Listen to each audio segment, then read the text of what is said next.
The real key to this process is the imagination. It's what makes it difficult for a lot of people, but it's also what makes it so fruitful and so productive, is bringing your imagination to bear. I actually have a whole different course intensive that I've been teaching called Core Intelligence. And the theory behind core intelligence is that we have multiple modes of intelligence, but we typically only use one of them, which is the reasoning, because that's what we're trained to do.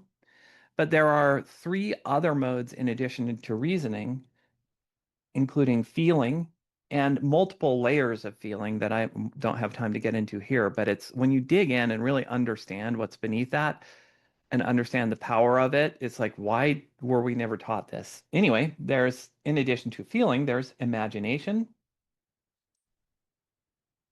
and there's intuition.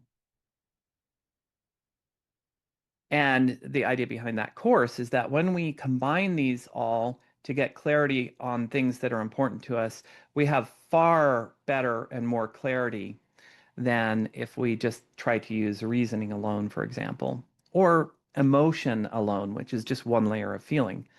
But the reason I'm bringing that up is to help you understand that imagination is a completely different mode of thinking than the reasoning mind.